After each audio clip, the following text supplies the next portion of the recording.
신약성경 950페이지 전도서 3장 1절에서 8절까지의 말씀입니다.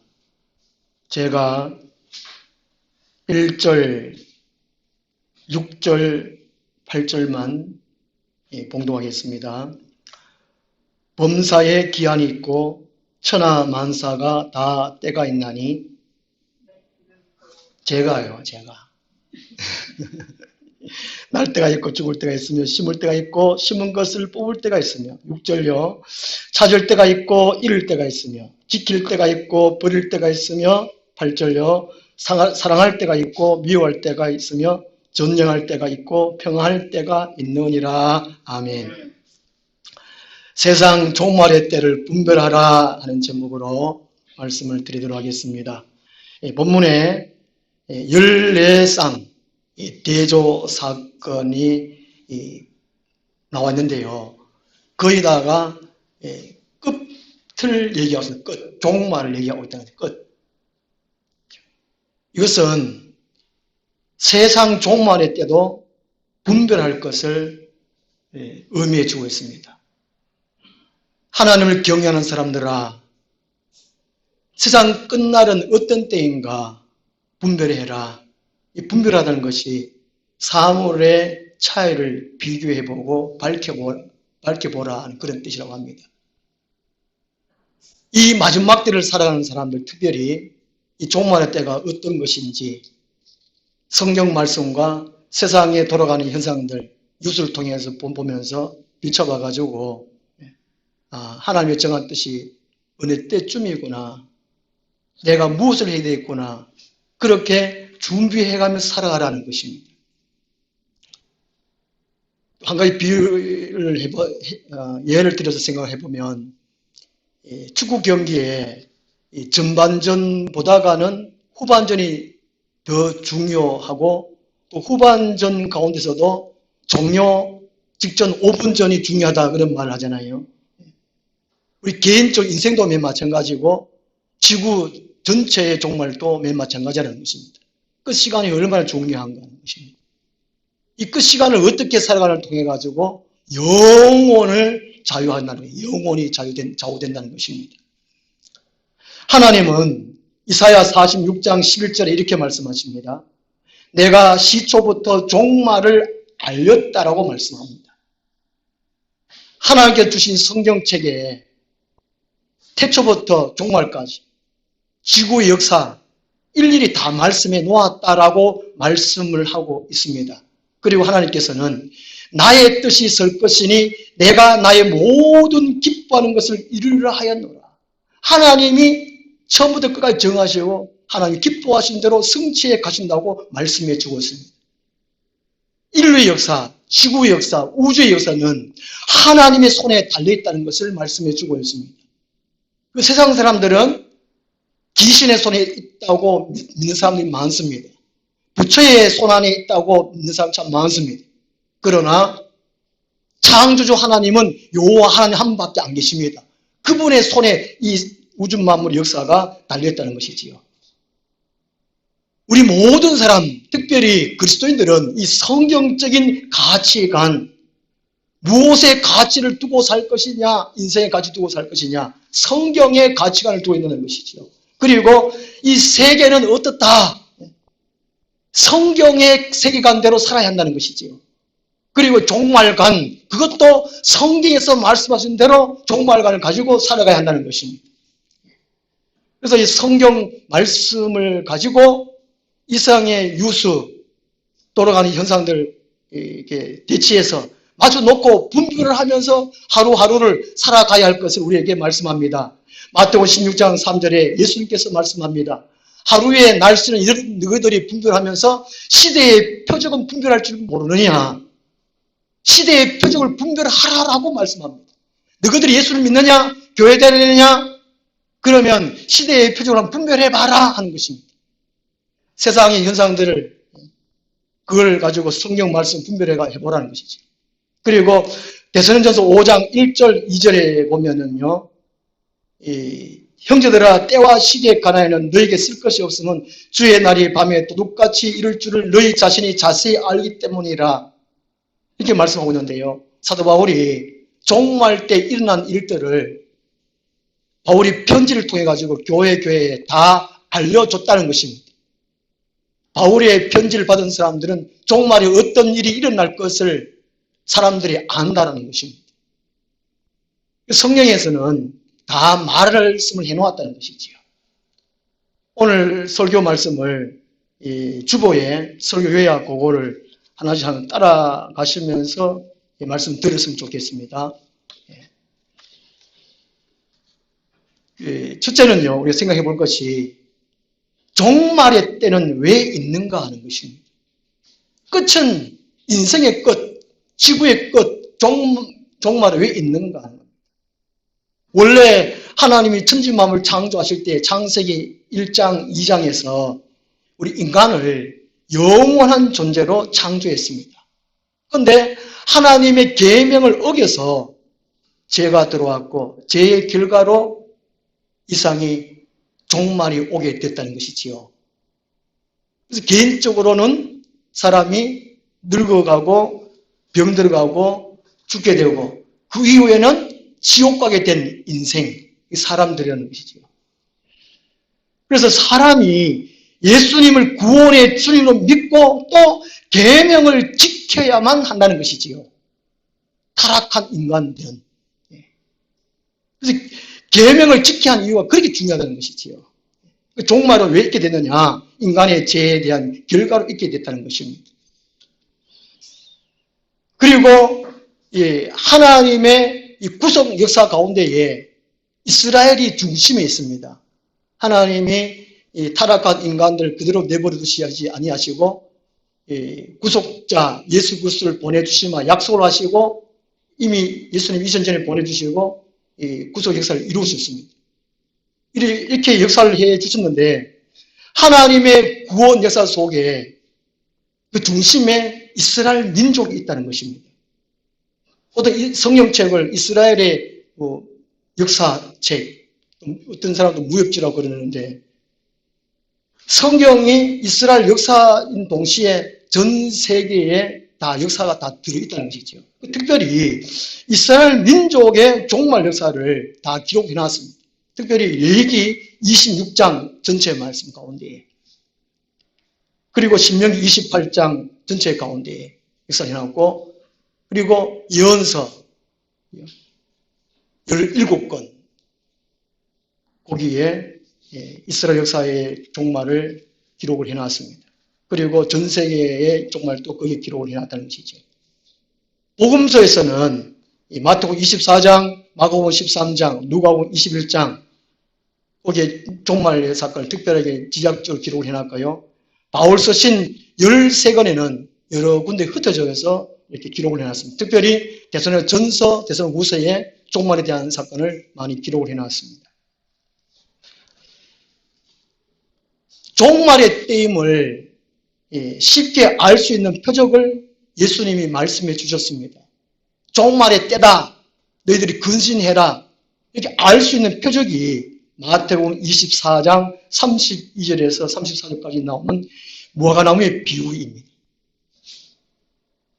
무화과나무 비유는 이스라엘의 독립을 의미해 주고 있습니다. 이스라엘 나라가 1948년 5월 14일 날 독립을 했다고 합니다.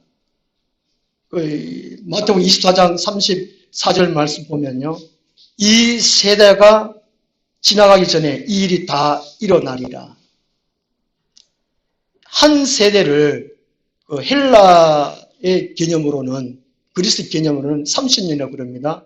유대인들의 개념은 40년이라고 그러고 창세기 15장 16절에 하나님의 이 한 세대의 개념은 100년이라고 그럽니다. 100년. 그러니까 1948년이니까 거기에 100년을 더하면 몇 년도가 되지요? 2048년이 됩니다. 그러니까 이 지구의 종말이 언제 오느냐? 약 한 2048년이라는 것이죠. 그렇다라고는 말을 하면 안 되겠지만 그쯤이라는 것이죠. 그리고 성경의 종말에 대한 사건과 비교해 볼 때, 일어난 사건과 비교해 볼 때에 아마 그쯤이다라는 이렇게 할 수가 있다는 것이지요. 그리고 이 종말의 끝 시간표, 하나님의 종말의 끝 계획표는 요한계시록 5장 1절 말씀의 내용입니다. 보좌에 앉으신 이의 오른손에 두루마리. 특별히 종말 끝에 하나님의 계획, 시간표는 요한계시록이라는 것이죠. 요한계시록. 교회는 반드시 요한계시록을 읽어야 되고 들어야 되고 깨달아 알아야 된다는 것이지요. 그래야 준비할 수 있으니까. 어떻게 이단들이 요한계시록을 더 선호를 하고 있습니다. 기존 전통교회는 안 하고 말이죠. 종말에 일어날 일들을 요한계시록에서 자세하게 설명을 해놓았다는 것이죠. 이 종말 때는 하나님의 진노를 쏟아붓는 날이라고 합니다. 스바냐 1장 14절에서 18절까지, 로마서 2장 5절, 요한계시록 16장에서 보면은요, 이미 구약시대에 예언해놨는데, 이 종말 때는 하나님이 인류 역사가 진행되는 가운데 참으시고, 오래 참으시고, 기다렸다가 하나님의 진노를 쏟아붓는 날이 종말 때라는 것이지요. 이 종말에 살아가는 사람들은 예수님을 구원의 주님으로 영접하고 성령으로 살지 않으면 하나님의 이 종말 시간대에 피할지를 못한다는 것입니다. 이 종말 때가 이렇다는 것이죠. 그 다음 두 번째로 이 종말에 하나님이 어떻게 심판하는가 하는 겁니다. 하나님이 직접 심판하시느냐? 그렇지 않다는 것이죠. 하나님은 심판의 주인이지만 사탄을 통해서, 악한 천사를 통해서 심판하십니다. 욥기 1장 2장에 예를 들어서 거기에 설명을 해놓고 있잖아요. 하나님의 허락을 받아서 사탄이 욥을 시험했습니다. 잔재를 통해서, 전쟁을 통해 가지고 또 질병을 통해 가지고 사탄이 그렇게 인간을 심판한다는 것이죠. 그리고 악한 천사를 통해서 심판하시고, 그 다음에 악한 사람들을 통해 가지고 심판한다는 것입니다. 하나님이 심판을 그렇게 하신다는 것이고요. 그리고 인류의 하나님 나라의 대적 역사를 살펴보면 좋겠습니다. 하나님이 인류를 심판하시는데 종말 때만 심판하시지만, 심판하는데 인류 역사 가운데 하나님의 징계도 있었다는 것이에요. 징계. 쭉 징계 있는 가운데에 하나님이 사탄을 사용하는 가운데에 어떻게 진행해 왔는가. 인류의 구속 역사가 진행되고 그 방해하는 대적 역사도 쭉 진행되어 오고 있다는 것이죠. 1번부터 4번까지 참고하시면 좋겠고요. 주보에 나온 대로 참고하면 좋겠고, 이제 5번 보시면, 5번, 요 때는 이제 사탄이 악령들의 활동이 구체적으로 세상 역사에 개입해서 일으킨다는 것입니다. 그 악령은 직접적으로 악령들이 활동하는데, reptilian, 인디언 세계들 가운데, 그 다음에 이게 유럽 쪽에 뱀파이어, 드라큘라, 이런 말 많이 듣잖아요. 그 다음에 유령, 우리나라 같으면은 귀신, 도깨비, 포제비 이렇게 하잖아요. 이런 영들을 통해 직접적으로 인간 세계를 괴롭히는 거죠. 그리고 1776년에 이게 악인들을 통해 가지고 일루미나티라 그러죠. 물론 그 전에 프리메이션이 있어도 그럽니다. 이게 처음에 설립될 때는 좋은 목적으로 설립됐지만 악한 게 사용하고 있다는 것입니다. 이 일루미나티, 악한 사람들 통해 가지고 이게 비밀 교사 단체인데요. 현재 전 세계적으로 정치, 경제, 사회, 문화, 종교, 언론, 에너지, 식량 모든 분야를 장악하고 있는 것들이 일루미나티라는 것입니다. 1980년대, 1990년대에 잘 몰랐습니다. 일루미나티라는 것이. 2000년대 들어오면서 세상 사람들도 알게 된 그 단체가 일루미나티라는 것이죠. 이 일루미나티들이 서서히 자기들의 정체를 드러내고 있다는 겁니다. 전 세계를 하나의 나라, 하나의 정부를 수립하려고 신세계 질서, 새로운 질서를 만들려고 이렇게 준비해오고 있다는 것이지요. 특히 미국의 역대 대통령들, 그리고 그 국방부 관계자들, 군수무자를 운영하는 그런 사람들, 이런 사람들이 일루미나티에 속했다는 것이죠. 영국의 왕실들, 이런 사람들. 이런 사람을 통해 가지고 전 세계의 모든 것을 움직인다는 것이죠. 보통 그림자 정부라고 그렇게 한답니다. 여기에 당할 사람이나 당할 단체가 없다고. 어느 한 나라도. 이 일루미나티 비밀 단체에 한 나라도 있게 할 수 있고 없게도 할 수 있는 단체가 이 일루미나티 단체라고 합니다. 전 세계 서서히 자기들의 세력을 알리기 위해서 주보 앞면에 보면 여기 일루미나티 심볼들 있잖아요. 여기 있는데 특별히 이게 이제 전시한 옷에나 그 음식물 포장지에나 이렇게 자기 자신의 이제 것들을 알린다고 합니다. 전시한 666, 그 다음에 여기 제일 끝에 그 별하고 염소 모양인데, 우상국의 염소 모양인데, 이런 식으로 전세를 알려오고 있다는 것이죠. 우리는 알게 모르게 그냥 음식을 그냥 사먹는다는 것이지. 이런 식으로 점점 알려오고 있다는 것이죠. 최근 몇 년 안에는 이게 대중 가수들, 아이돌을 통해 가지고 음악, 노래를 통해 가지고 이렇게 알린다고 합니다. 또 아이돌 그들의 입는 옷을 통해 가지고 전 세계에 이제 자기들의 존재를 알린다는 것이죠. 그러니까 지금의 때가 얼마나 이게 예수님 재림하실 때 가까웠는가 하는 것을 알 수 있습니다. 그리고 그 6번 보시면 이제 일루미나티 세력들이 교회를 직접적으로 박해합니다. 물론 그 초대교회 때부터 교회에 박해가 있었지만 각 시대별로 쭉 교회를 박해해 있는 가운데에 지금 현재에서는 더 심각하게 박해를 한다는 것이죠. 교회를. 미가서 5장에 보면 거기에 예언을 해놨는데요. 그거를 베드로전서 4장 17절에 인용한 구절이 있습니다. 하나님의 집에서 심판을 시작할 때가 되었나니 만일 우리에게 먼저 하면 하나님의 복음을 순종하지 않은 자들의 그 마지막은 어떠하리요. 그러니까 이 마지막 때에 하나님이 심판하시는데 교회부터 먼저 심판을 하신다는 것이지요. 말라기서 1장 10절에 보면 하나님이 이스라엘 백성들이 구약 시대에 이제 제사 드릴 때에 형식적으로 드리고 병든 것 이런 동물들을 지금 잡아가지고 드리고 이러니까 하나님이 도저히 못 견뎌서 이런 제사를 내가 받지 아니하리라. 누가 저 성전 문을 좀 닫았으면 좋겠다 하는 그런 구절이 있습니다. 이스라엘 백성들이 하늘을 떠나고 우상 숭배하고 음란하면서 온갖 하나님을 제사했다는 것이 그래서 형식적으로.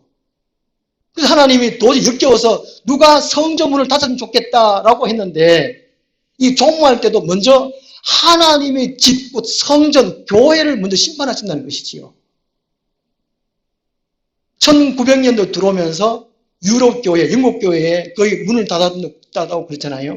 그 큰 교회들이 이슬람 사원이 된다든지 술집 된다든지 그런 얘기 우리 이미 많이 들었잖아요. 유럽 교회 다 거의 다 무너진다고. 우리나라 교회도 지금 많이 무너지고 있고 문 닫고 있지 않습니까? 그 대형 교회가 그 경매에도 나오고 그죠? 이미 이제 기독교 인구도 많이 줄어지고. 어떤 목사님의 설교 제목이 하나님은 목사부터 죽인다. 설교 제목이 하나님은 목사부터 죽인다는 거예요. 좀 기분이 좀 나쁜데 사실은 같습니다. 사실은 같습니다. 목사를 이게 무너뜨려야 돼요. 하나님이 이 마지막 때 자연재해를 통해서 요한계시록대로 진행해 오는 가운데에 하나님이 이제 구약시대 예언대로 하나님이 교회부터 심판하신다는 것이지. 최근 한 10년 전부터 교회에 다툼이 많이 일어나고 분쟁이 많이 일어나고 교회에서 이제 이걸 해결 못 해가지고 세상 법정까지 가는 그런 교회들 참 많지 않습니까? 우리 경동로에도 몇 교회가 됩니다. 우리 영천시찰에도 또 교회 있잖아요. 우리 교회에서 해결 못하고 총회까지 가면 안 되고 세상 법정까지 가는 참 마음 아픈 일인데 이 일들 하나님이 마지막 때 하시는 일이라는 것이지요. 이 코로나로 때문에 지금 교회가 거의 예배를 못 드리잖아요. 온라인 예배를 드리는 거예요. 온라인 그걸 사용하지 못하는 사람들은 예배를 못 드립니다.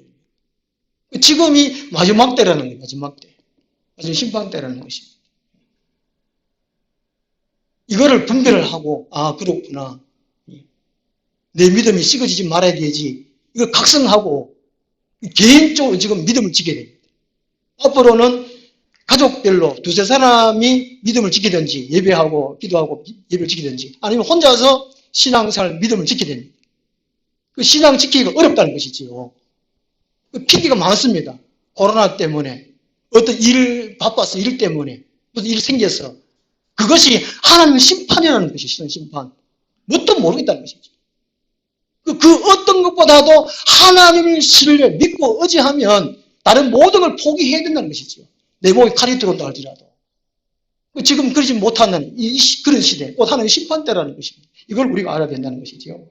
그리고 7번째 보면 자연재해, 질병, 전쟁, 흉년, 핵전쟁이 쭉 있는데 이런 식으로 하나님이 심판하신다는 것이죠.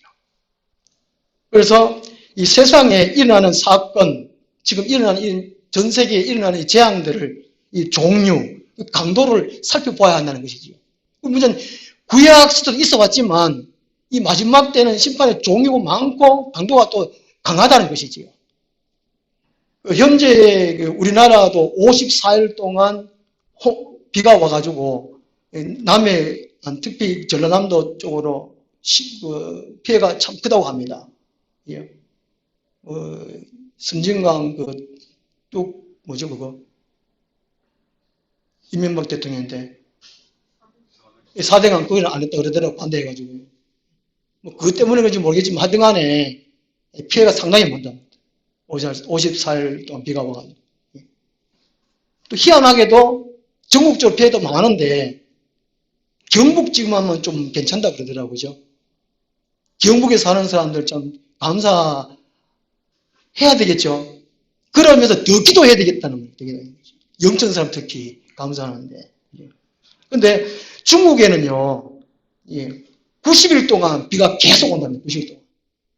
그리고 지금 남한의 절반의 영토가 물에 다 잠겼답니다. 이제 이재민이 6,400만 정도. 남한의 인구보다 이제 중국의 이재민이 더 많다는 거죠. 그리고 식량난이 오지 않을까 이런 식이랍니다. 그리고 일본에는 지금 코로나 있고 또 하산 폭발도 하고 있고 또 온열 질환자들 환자들이 너무 많답니다. 너무 기온이 높아가지고 우리나라 지금 폭염 그러는데 일본 되면 폭염 이게 기온이 그것도 아니랍니다. 우리나라는 그래도 그나마 좀 다행이랍니다. 그런데 어느 인간이 또 이래가 지금 교회마다 그렇게 해가지고 전국적으로 지금 또 재확산되고 있잖아요. 코로나가.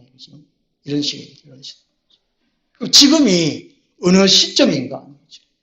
이게 요한계시록 6장 8절에 보면 넷째인 시대가 아닌가.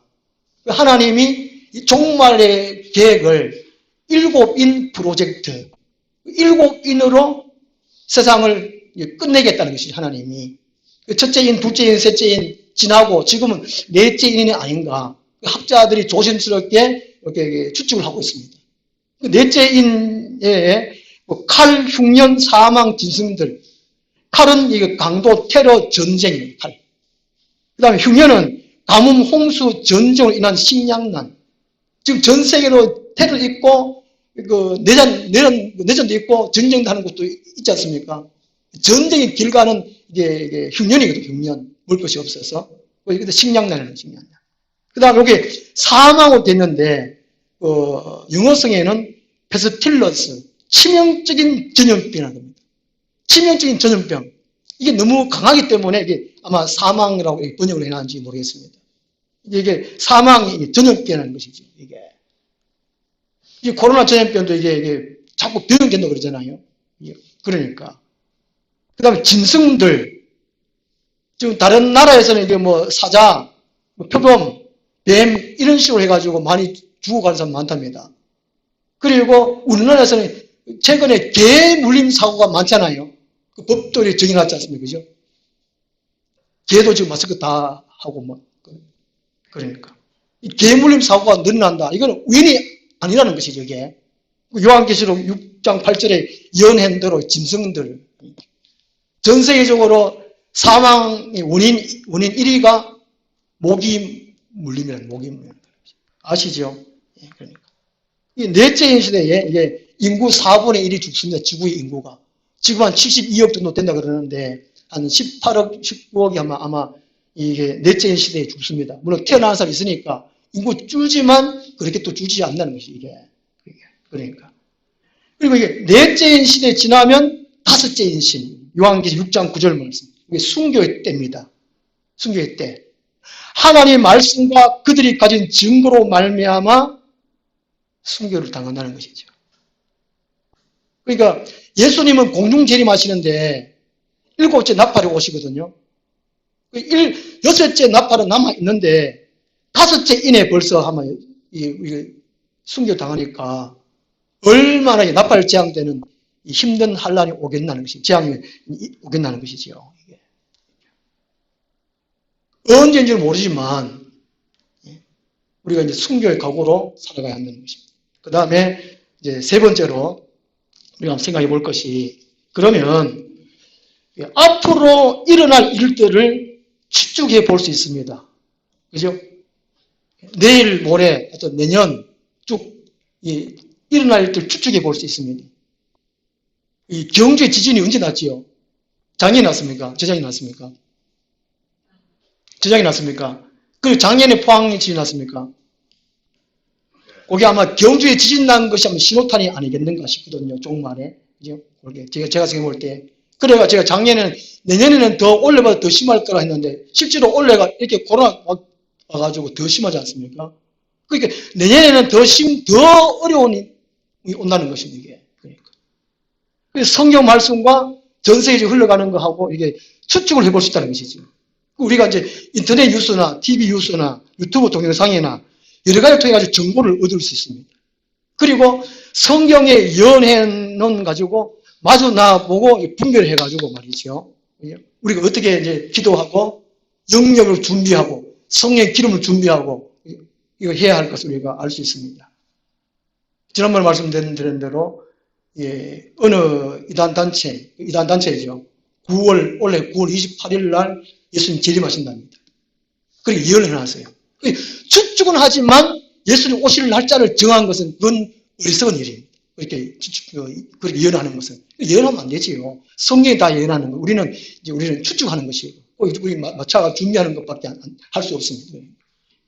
그러니까 우리가 마태복음 24장에 예수님께서 말씀하신 대로 종말 때에 성경 말씀을 바르게 깨닫는 것이 중요하다는 것이죠. 지도자를 잘 만나는 것이 중요합니다. 그러니까 지도자를 잘 못 만나는 목사부터 하는 게 죽이시는 것이죠. 그러니까 이게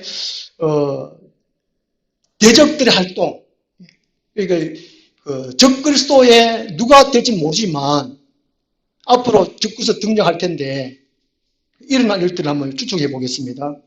이제 첫째는 종교 통합이 먼저 일어나지 않을까 하는 것입니다.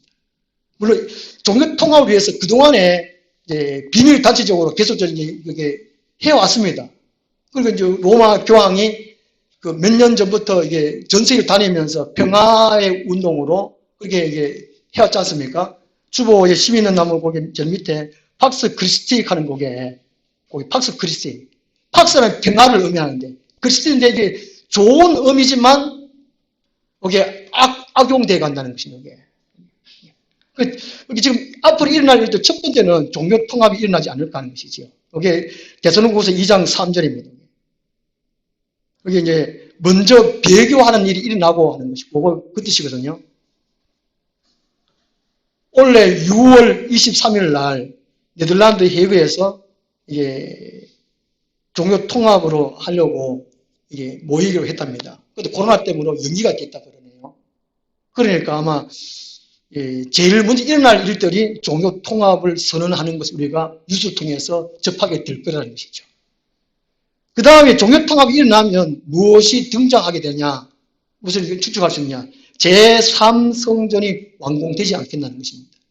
이스라엘 나라는 이미 제3성전을 짓기 위해서 재료들을 이미 다 준비를 해놨다고 그럽니다.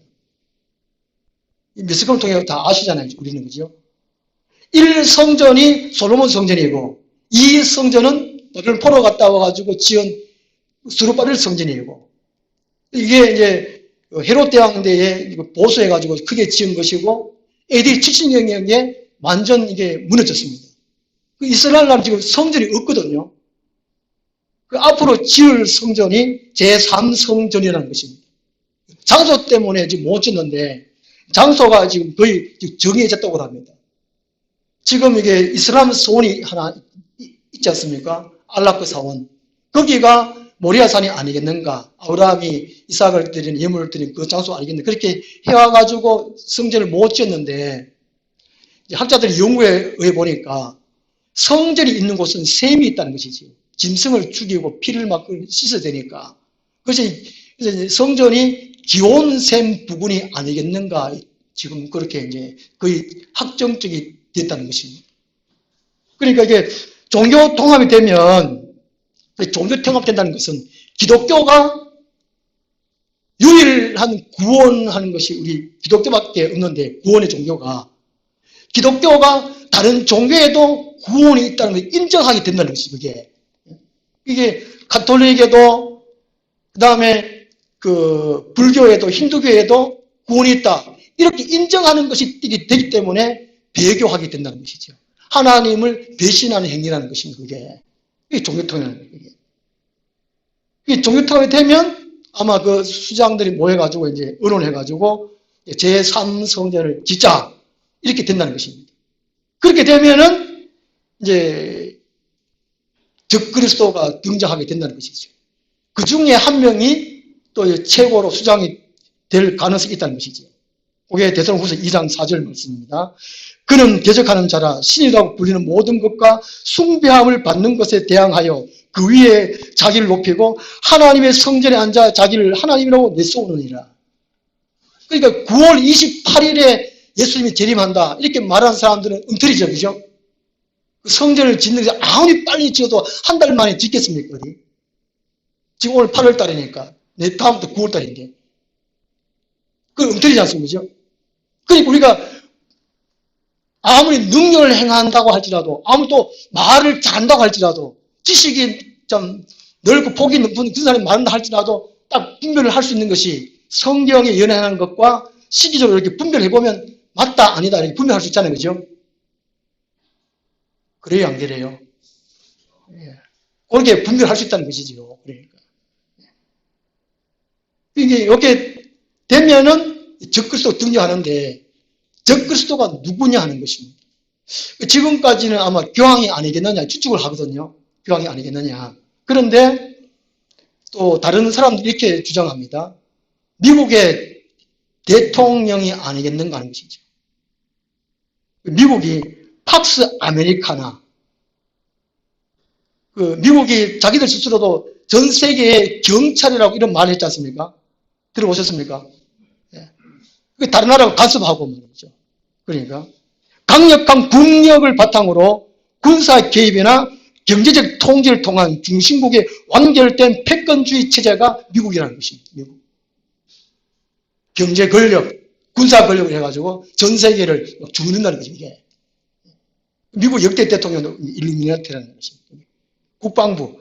이게 주화면에 나오는 이게 하이드로겔 센서가 있잖아요. 그죠?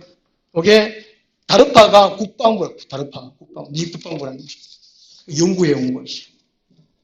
그러니까 이게 적그리스도가 이게 미국의 대통령이 될 수 있다는 것이고, 그 다음에 영국의 왕이 될 수 있다는 것입니다. 일루미나티 위에 더 세력이 강한 사람들이 제수이트, 예수회라는 모임이 있다고 합니다. 최고의 수장들. 그게 영국 그 여왕이 거기에 포함된다 그러더라고요. 제가 이게 동영상을 쭉 보니까요. 누가 적구시가 될지 몰라요. 또 한편으로 유엔 사무총장. 유엔이 전 세계로 이제 전 세계 평화 이름으로 뭐 가난한 지역, 그다음 전쟁의 고아들 그런 게 돕기 위해서 많은 기구들을 두고 있잖아요. 그런 식으로 자기네 세력을 키워간다는 그런 것입니다. 이게 유엔 사무총장도 적그리스도가 될 수도 있다는 것이죠. 이다가 아니고. 그 다음에 중국도 거기에 포함됩니다. 팍스 차이나 들어보셨습니까? 팍스 차이나. 이게 중국이 거대한 독재 그 권력으로 소수 민족들을 막 억압하고 그런 일을 하고 있잖아요. 지금 서서히 땅을 막 넓혀가려고 하고. 그것 때문에 지금 미국하고 중국하고 지금 무역 전쟁 하고 있잖아요. 그런 거. 이게 미국, 중국의 수장이 적그리스도가 될 수도 있다는 겁니다. 그 다음에 유대인, 악한 유대인입니다. 유대인. 전 세계에 돈, 금융을 잡고 있는 사람들이 유대인이라고 합니다. 국제통화기금 IMF 들어보셨지요? 우리나라가 그 대기업이나 이런 기업들, 금융 이런 것들이 그 IMF에 다 넘겨줬다고 그럽니다. 우리는 그냥 하하고 조각이지만 여기 가계빚이 몇 조라는 거지, 뭐죠? 이 국제 IMF 여기에서 어떤 말 한마디만 하면 날아간다고 그럽니다. 뭐 동영상이 뭐 그렇더라고. 저는 잘 모르겠는데. 이게 누가 적그리스도가 될지 모르지만은 어쨌든 여기 앞으로 적그리스도가 등장한다는 것입니다. 그 이후에 일어난 일들이 경제통합이라는 것입니다. 문제는 경제통합입니다. 우리한테 탁 오는 것이. 먹고 살아야 되니까, 당장. 앞으로 5년 안에 직업이 50%가 사라진답니다. 그리고 이제 인공지능 AI 로봇이 이제 군사, 기업, 사회 전반에 배치된답니다. 영화 같은 데 보셨지만 돈 많은 부자들은 가정에 로봇 가정부 두잖아요. 그 로봇이 애기 보고 막 쪄주고 막 그러잖아요. 보셨으면 영화 그때 보셨습니까? 그 실제로 그렇게 된다는 것입니다. 그래가지고 일자리가 감소해가지고 실업자리 생기고 폭동이 일어나고 또 뭐 감옥 가거나 사람들이 그렇게 되고 그래서 이제 사람들은 인공지능 로봇의 말을 들어야 하는 그런 시대가 온답니다. 그리고 이제 현재의 미 국방부 이제 그게 컴퓨터 기술이 인간 뇌와 연결시키는 그런 시도를 하고 있답니다. 그런 수준까지 가깝고 우리가 지금 휴대폰을 들고 다닐 때 누가 옛날에 예상을 했겠습니까? 앞으로는 우리 몸에 컴퓨터가 들어간답니다. 그런 시대가 온답니다. 이제. 들어보셨지요? 그러니까 이건 인간 기술이 막 급속도로 발전된다는 겁니다. 다니엘서 이제 12장 예언대로 그런 시대가 온다는 겁니다. 문제는 뭐냐? 진승의 표입니다. 옛날에는 1970년대에 이제 그게 베리칩 거기 나왔잖아요. 거기 주보 앞에 나오는 그림 하나, 그 스틱 하나 있잖아요. 밑에 그 베리칩의 지령판에가 오른쪽에 물음표 있는 그게 베리칩이거든요. 그게 쌀 한 톨만한 그게 베리칩이랍니다. 그것이 진승의 표다고 주장한 사람이 있었고 아니다 할 사람이 있었거든요. 1970년도에 만들었으니까 제가 80년대에 목회하면서 이것 때문에 받지 말아야 그러는데 요거는 진승표가 아니라는 것이죠.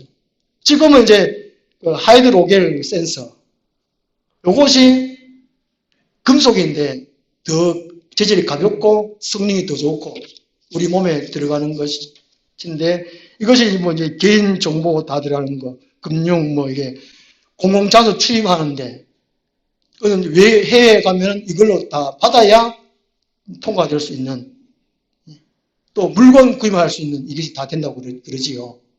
이것이 666표냐 진승표냐 하는 것입니다. 저는 이게 맞다라고는 지금 말하지 못하겠습니다.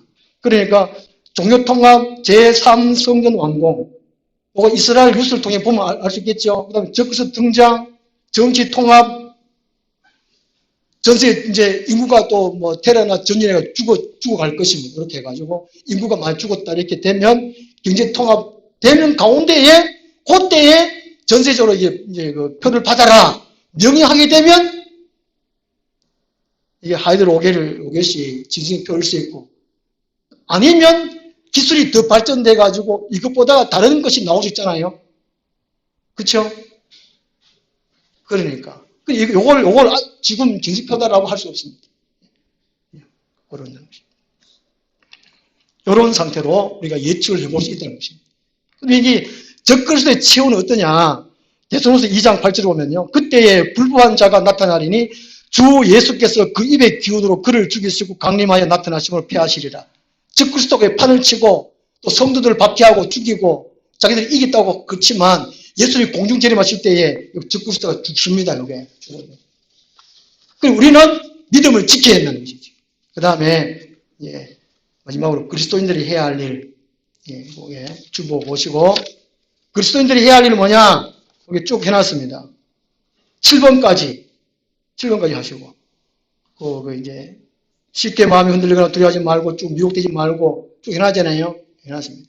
미혹되지 말고 할 때에 조심할 것이 교회 안에 목사들입니다. 목사를 조심해라. 그 다음에 에스겔서 13장 보면은 여자 목사들.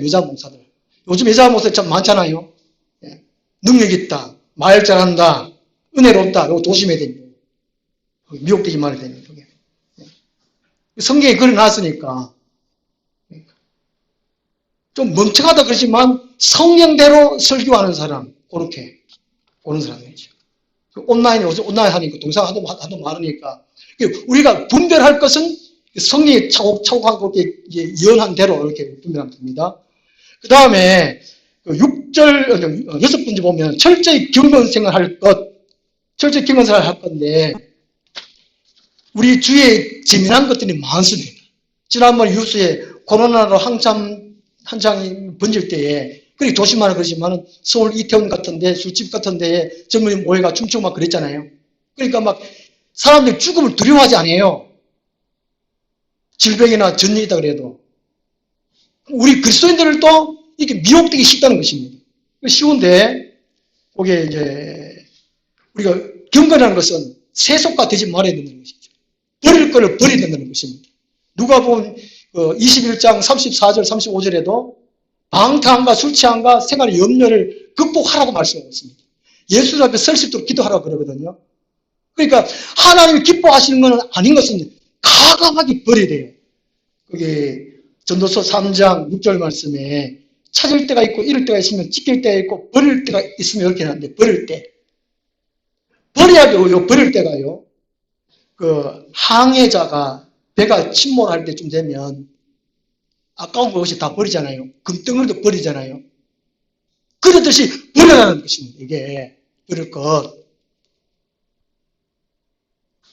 아무리 소중하고 귀하고 그래도 믿음을 지키기 위해서 가감히 버려야 된다는 거죠.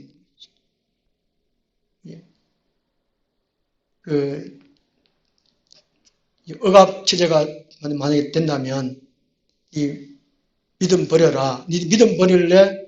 네 남편 버릴래? 네 자식 버릴래? 자식을 버리겠습니까? 믿음을 버리겠습니까? 어떻게 하겠습니까? 예? 아직 잘 모르겠습니까? 이걸 준비를 해야 되는 거 기도하면서 하나님 어떻게 할까요? 자식을 버려야 할 때가 있고 믿음을 버리지 말아야 되는데 어떻게 할까요? 이걸 지금 고민하고 기도하고 무장을 해야 되는데 그 말입니다. 이거 마지막에 준비하는 말씀이 예수님이 깨어 기도하러 준비하는 말씀 하셨잖아요. 그걸 말합니다.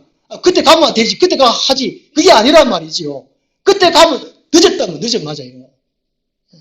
누구는 그러잖아요. 예수님 공중마시 재림하실 때쯤면 내가 다 회개하고 믿는다. 안 된다. 그때 안 된다는 거예요. 그게. 그러니까 이게 버릴 때가 있으면 요거는 경건생활 할 때 철저하게 버리고 막 버리는 거예요.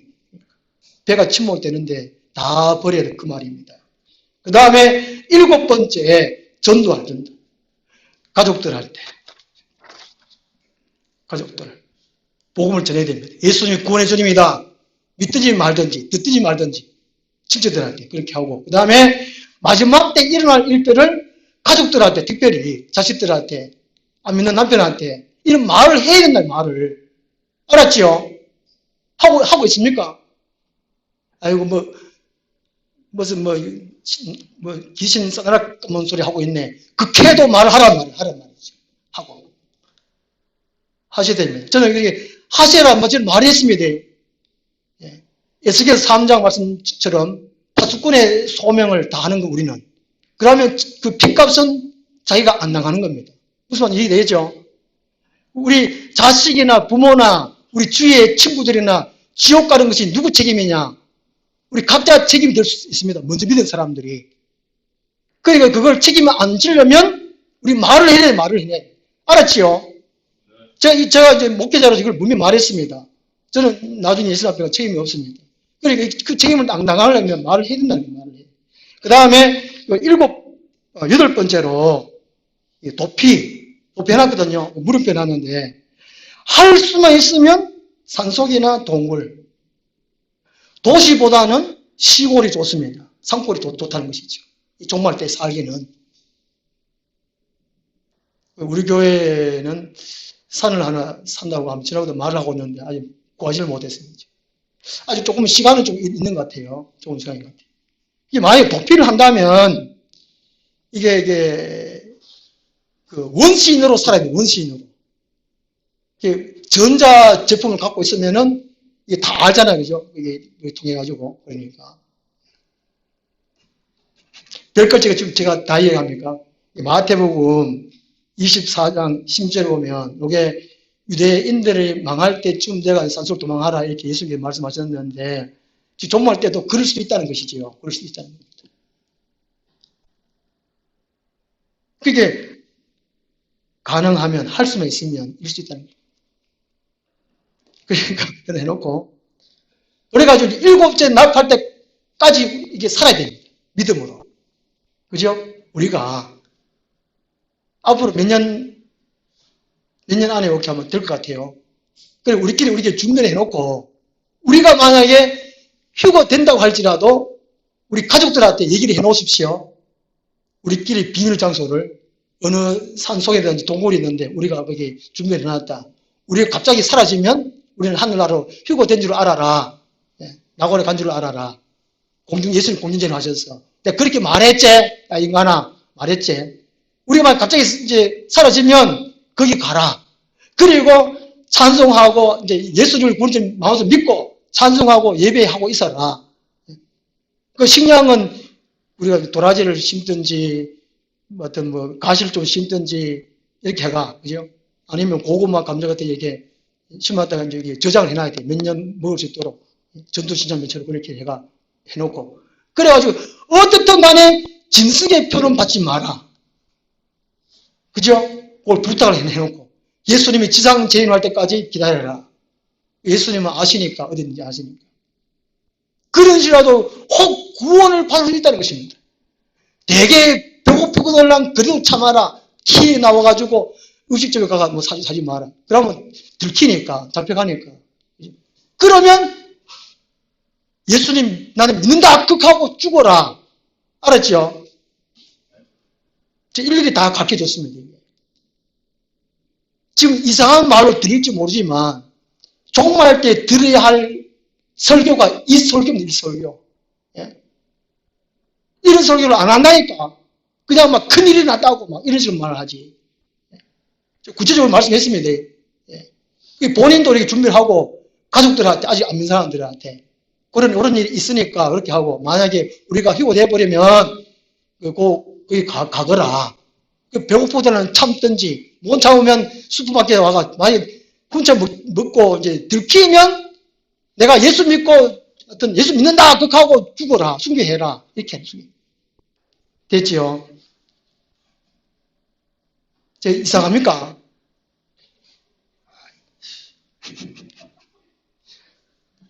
지금 웃지요. 홍수 이렇게 홍수와가 피해본 사람이 넉석이 있고 80평생에 이런 일이 없었다는 거예요. 이런 일이. 그렇지 뭐요. 예. 예수님 휴거하는데 인생이 한 번뿐이지 모르잖아요. 그러니까. 그 다음에 9번 믿음의 인내를 계속할 거. 믿음은 지켜야 됩니다. 그럼 내 아들을 천국 보내고 자기는 지옥 갈 사람 영원토록 고통당할 수 있습니까? 지금이니까 아이고 그럴 수 있다 그러지만 지옥 들어가보고 영원토록 후회를 안 되잖아요. 이게. 내가 만약 아들이 예수 안 믿는다 그러고 지옥 간다 그러고 나는 그 천국 가야 돼. 천국 가보고 보는 믿음을 지켜야 돼. 알았지요? 참 제가 이렇게 말하기 안타까워요. 순교의 신앙으로 끝까지 살아야 됩니다. 하고 결론적으로 이 종말세는 우리가 이제 세속화되지 말아야 됩니다. 알게 모르게 우리가 혼적으로 지식적으로 세속화 많이 되었습니다. 합리적으로. 그러니까 내가 인간이니까 사람이니까 이게 이미 세속화된 거거든요. 목사도 사람이니까 그렇게 말하는 자체가 본인은 세속화되었다 그 말입니다. 우리는 하나님 사람인데 내 여기 사는 사람인데 말이지. 그러니까 세속화되지 않기 위하여 또 영적으로 잠자지 않기 위하여 믿음 빼앗기지 않기 위하여 조금만의 때를 분별해야 됩니다.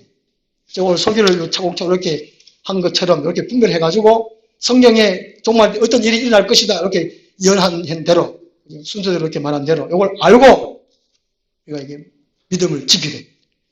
마태복음 28장 20절 말씀 이렇게 말씀하십니다. 내가 세상 끝날까지 너희와 항상 함께 있으리라 말씀해 주셨습니다. 그러니까 두려워하지 말라는 것이죠. 기뻐하면서 주님을 맞이할 수 있는 우리 모두가 되었으면 좋겠습니다. 기도하겠습니다. 하나님 아버지, 우리 주님 예수님이 부탁하신 말씀처럼 늘 깨어 기도하고 깨어있게 하여 주시옵소서. 종말의 때를 분별하게 도와주시고 준비하고 슬기로운 종들이 다 되게 하여 주시옵소서. 예수님 이름으로 기도드리옵나이다. 아멘.